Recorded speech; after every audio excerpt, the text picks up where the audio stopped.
Hello everybody, welcome to Awesome Rusty Bucket. Subscribe to the channel if you haven't already and drop a like on this video.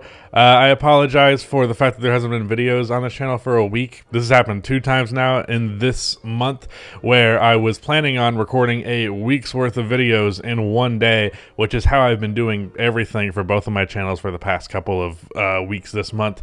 And then I just forgot, and then I was like, okay, I'll do it the next day. And it wasn't even that I forgot. I was too lazy to do it. But now I'm recording like 2 weeks worth of videos in bulk because I finally have the motivation to actually do the work, and it's starting with this one. So if next week like Thursday's upload, I seem a little bit tired, it's because I probably am. That said, I'm finally back and I'm hopefully going to stop doing that shit. And today's video is going to be doing essentially what I made this channel for, which is for me to complain about some dumb argument I saw on Twitter. This was, I believe, sparked by Taylor Rooks. There was some podcast conversation she had with Jason Tatum where she said something along the lines of Kyrie is a superstar and Damian Lillard isn't, and her reasoning for Damian Lillard not being a superstar was he lacked something, which is, look, I'm guilty as anybody of like completely antithetical, useless arguments like that. That's like, okay, that's not something that you can debunk. That's just a feeling. I do that shit all the time, and I realize why that can be frustrating because that was my immediate reaction, was like, that doesn't mean anything. It's hard to describe that, and it's hard to emphasize what it really means. So I sympathize with her in some regards to that, but I disagree if I can understand what she's trying to say. But more importantly, this sparked more debate on Twitter and more debate. It eventually became a Dame versus Kyrie thing, and then it all culminated in Skip Bayless hopping in and ruining any kind of fun that could have been made of it, and saying that Kyrie was a superstar and Damian Lillard was not. Now, as far as I'm aware, I actually believe Skip Bayless has somewhat of a track record of hating on the Blazers, but of course, it's hard to keep track of what Skip hates on when the hating that he does for LeBron is so fucking overwhelming that you can't even potentially look at something that he hates second most. I think it might be Tom Brady or something like that, or maybe he loves Tom Brady. It's one of those two. I don't know any shit about that, what he has to say about anything outside of basketball. But regardless of that, that was the take, and now I have to talk about it. So we were talking about Dame versus Kyrie. Let me just put it this way: the debate was not just like who's better, but if they were superstars, rather. So Taylor Rooks said that that Kyrie was a superstar and that Damian Lillard was not. This also started a whole debate about what a superstar is, and to me, a superstar is a player who can be the best player on your championship team. In my opinion, Damian Lillard has flirted with that type of thing, to the point where I consistently criticize the Blazers front office for not putting the proper team around him, because I do think it is feasible to win one with him as your best player. However, I don't think he's exactly like solidly in that discussion every time. I think he goes back and forth. In general, though, especially in the last couple of years, not counting last season where he was playing injured and then didn't play at all, outside of that, in the last couple of years, I believe he has played at a superstar level, but like he has a foot in the door of superstardom. He's not confidently in the room. You know what I mean? So that being said, Damian Lillard's better than Kyrie Irving. So Dame is a superstar, or at least close to it, and Kyrie Irving is not. That's my take. And as for my reasoning on that, and I'll actually talk about why Skip feels the opposite, or feels the opposite.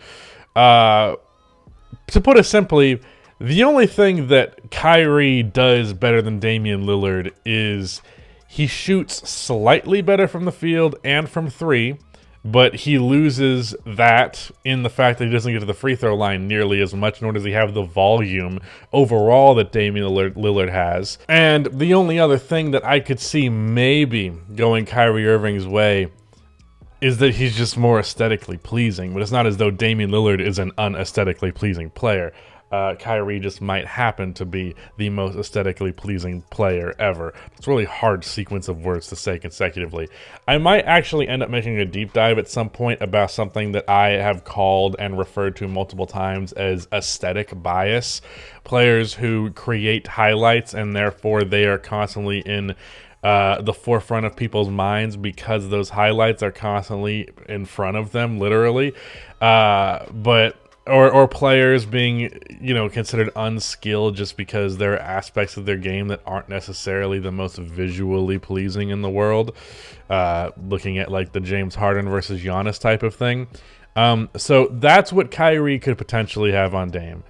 Maybe a little bit more aesthetically pleasing and slightly more efficient from three in the field, but doesn't get to the line nearly as much. So overall, if you look at their true shooting, Damian Lillard typically wins, although it depends on what years you're looking at. They're roughly the same in efficiency. Dame has higher volume, and here's really what the difference maker is. Dame has consistently led his team to the playoffs as a number one option. And whether or not, you're a big fan of the Blazers or not, and I've been more critical of the Blazers than just about any other franchise the past couple of years. Damian Lillard leading his team to the playoffs just about every single year. Not last year, of course, because of his injury. But anytime he's been healthy, he's been either in the playoffs or knocking on the door. I believe they were in the play-in for 2020. Yeah, they were in the play-in for 2020, and they made it through the play-in and lost in the first round of the Lakers. And in 2021, I don't remember what happened. And then 2022, they were out of it because of his injury. But before that, even, they made it to the conference finals in 2018. I might be getting some of this timeline stuff wrong. But either way, multiple playoff appearances as the lead guy. Kyrie Irving, meanwhile, yeah, he was the lead guy on the Celtics, and they would have made the playoffs. But then he didn't really play with the Celtics. And then when he did lead them to the playoffs, again, it was really just more of a team effort, and he was in and out for the regular season. When he played in those playoffs, when that was the Bucks series, he played fucking awful. And if you look at what he did with the Nets when he actually played, he did not play very well, and he was not the lead guy there. And really, constant thing that people point out, which I do think in some ways that they pointed out is a little bit unfair, is that like Kyrie Irving has done nothing of substance after leaving LeBron James. He's only caused drama and missed multiple games.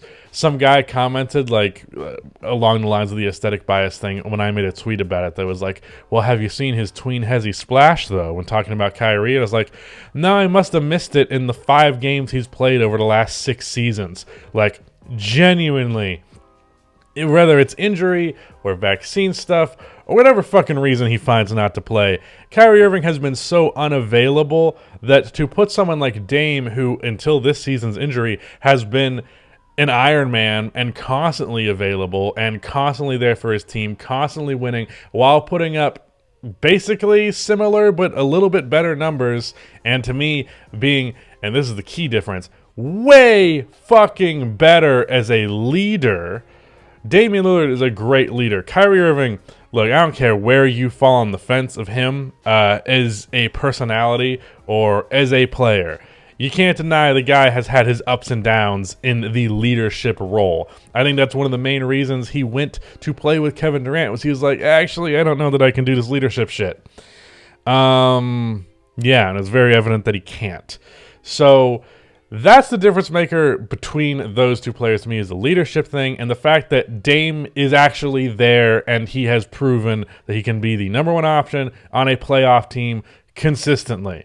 Not a championship team, because that's not the expectation or the precedent that Kyrie set. He set the precedent of being able to be the second best option. And I think just about any reasonable person would tell you that peak Damian Lillard would be very much capable of repeating exactly what Kyrie Irving did in the 2015 and 2016 and 2017 finals and so on. So to that end, Damian Lillard's better than Kyrie Irving, and I don't even think it's really a discussion. Not because when they're actually playing or at their absolute maximum potential, they aren't in a similar realm of players, But until that reality comes to be, I think it's ridiculous to give Kyrie Irving that label when he didn't actually put in the time or the effort to earn it. Now, as for Skip Bayless is immediately jumping on this in order to, put his opinion out there that Kyrie is the superstar and Dame is not. As it is with Skip always, it's always about LeBron. One way or the other, he always finds a way to bring it to LeBron. And Kyrie Irving played with LeBron. He won a championship with LeBron. He also claimed in the 2016 finals that Kyrie should have won that finals MVP. So in Skip's world, propping up Kyrie means bringing down the value of LeBron's 2016 finals run. So if Kyrie Irving is a superstar player, then it cheapens LeBron's achievement. And if that's the case, then LeBron, not the GOAT, or he's not even a top 5 player of all time, like Skip would say. So with all of that out of the way, that's his motivation for that. It's nothing, it's obviously that. And I imagine if they talk about it on whatever Skip's show is now, where he's in this weird, like, almost seems like purgatory blue podcast room, whatever that show is, when he does that, I'm sure he'll talk about that specifically and how that affects LeBron's legacy, and he'll bring up the fact that Kyrie should have won the 2016 finals MVP, which is a fucking ludicrous argument that literally everyone said, what are you talking about, as soon as he said it. Especially because he said it like right at the cusp of them winning it. Like that was his first immediate reaction, was of course not to give LeBron credit, but to say the credit should have gone to Kyrie. Anyways, I'm then talking about Skip Bayless's stupid bullshit logic that we all know is stupid and bullshit. And yeah, that's my take on this whole argument.